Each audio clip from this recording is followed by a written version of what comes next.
This story is called The Jade Necklace.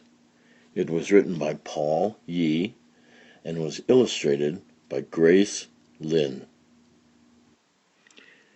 In the middle of the 1800s, a Chinese man named Yip Sang emigrated from the Guangdong province of China all the way to North America, across the Pacific Ocean. In Vancouver, Canada, where Paul Yi is from, there's a collection of documents, letters, postcards, contracts that were kept by Yip Sang and then donated to the Vancouver Library. Paul Yi and Grace Lin studied these documents to learn what it was like to leave a place like South China and come all the way to the United States or to Canada. And that's where the story, The Jade Necklace, comes from.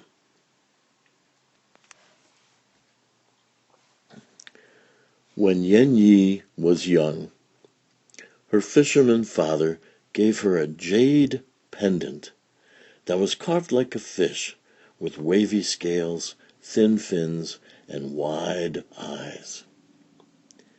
This small gift comes from me and your friend the sea, announced Ma. Yan Yi's face lit up like a candle. She fastened the necklace around her neck and vowed to never take it off. Toying with it, she mused, "The stone is land, and the fish is sea. What about the sky rolling over me?" Her mother heard and said, "Well, sunshine bakes the jade, winds cool it, and moonlight gives it a silvery glow." One day, a typhoon hurled winds and rains at the coast. Dark clouds battled high above, while waves pummeled the docks and fish nets on the beach. Alone, Yan Yi waited and wept in the rain.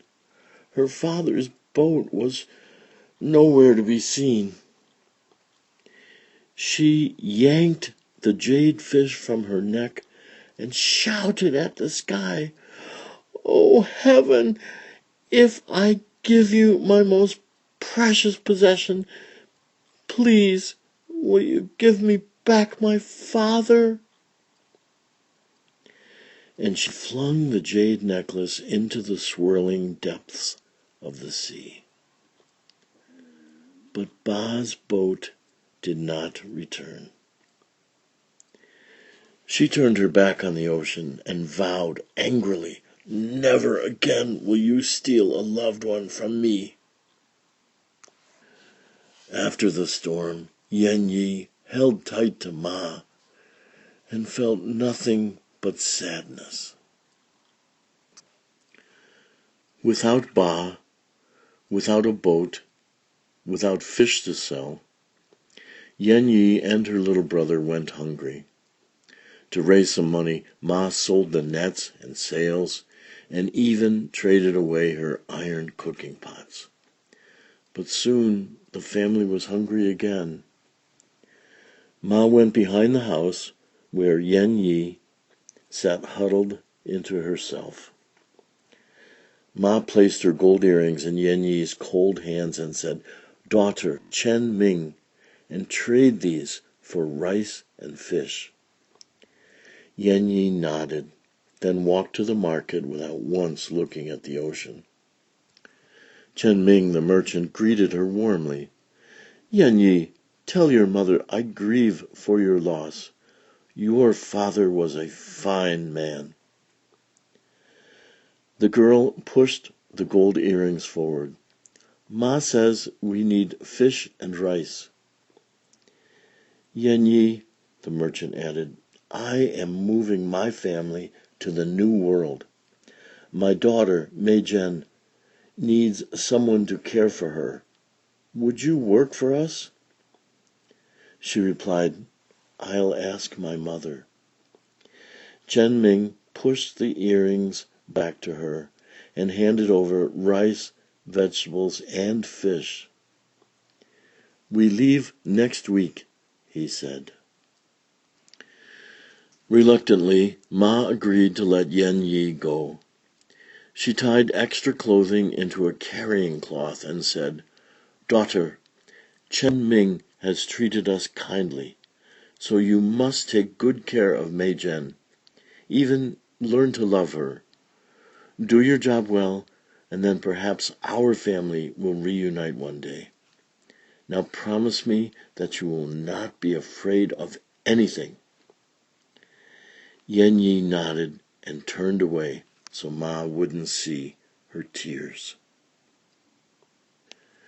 After several days at sea, a great storm arose. The ship tossed and rolled, the floor tilted from one side to the other, and the baggage slid back and forth.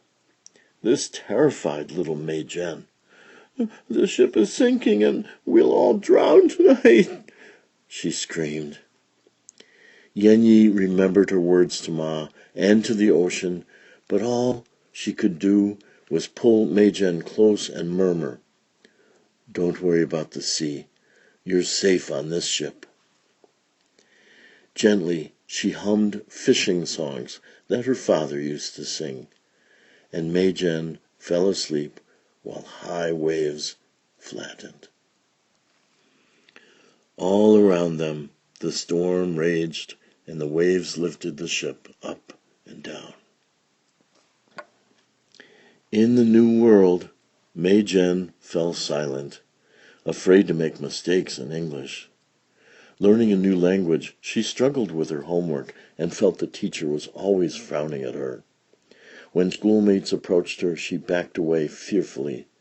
She dreaded going to school and ran home alone every day with her books. In the mornings, when Yen Yi braided Mei Zhen's hair and tied it firmly with bright red string, she noticed sad eyes and trembling lips. She put an arm around the little girl and said gently, "Don't worry. The hurt will disappear. Soon we'll both feel better." In fact, both girls craved things beyond their reach. They wanted to hear the hearty shouts of peddlers in the market, smell salty treats being fried in the open air, and taste banana candies that were harder than rock. Mei Zhen wanted to play with her former friends, and Yen Yi wanted to see the glowing faces of her mother and brother. But all she could do was pray for their well-being. One weekend, two girls visited Chen Ming's store and asked if Mei Zhen would join in a game of jump rope. Chen Ming called for Mei Zhen, but she refused to come. After the disappointed playmates left, the merchant turned to Yen Yi. "What can be done to cheer up my little girl?" She thought for a moment. What if I take her to the park? I've heard there's lots to see." The two girls took the train to Stanley Park and strolled along the seawall. Yen Yi would have avoided the ocean altogether, but Mei Zhen wanted to smell the salty air up close. The faraway horizon and ships seemed close enough to touch. Ocean winds blew fresh and strong, and above them seagulls soared. Yen Yi's thoughts flew among them to a faraway yet familiar beach where her mother and brother called to her over the waves. Suddenly, a bicycle sped past. When Mei Zhen jumped aside, her hat flew off. Reaching for it, she lost her balance and fell into the water. It happened so fast that Yen Yi thought she was dreaming. "Mei Zhen," she shouted, "where are you?" Although the water swirled like murky ink, Yen Yi jumped straight in. The cold jolted her. She tasted salty water and felt the current pulling, but her arms and legs moved on their own. She peered into the gloomy water, but saw nothing. Then a glimmer of red flashed. It was fine string coiled around a braid. Yen Yi swam without fear straight toward the fine red string. Yen Yi grabbed the braid with one hand and kicked upward. She finally broke the surface and the two girls gasped for air. Helpful hands were there, reaching for them. Back on the seawall, Mei Jen coughed and coughed, and then she burst into tears. You saved my life. Yen Yi hugged her tightly.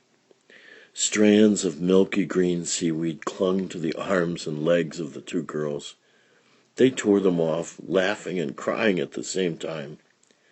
Then Mei Jen's fingers caught something tangled in Yen Yi's hair. She pulled, and out came the jade fish, the pendant from her ba, hanging on the cord that once looped around her neck. Yen Yi stared at the jade necklace, then at the churning waters below. She looked toward the horizon. On the other side of the ocean lay all her memories. The waves foamed, and the glistening surface seemed solid enough to walk on. "Thank you, mighty ocean," she whispered. "I won't be angry at you any more."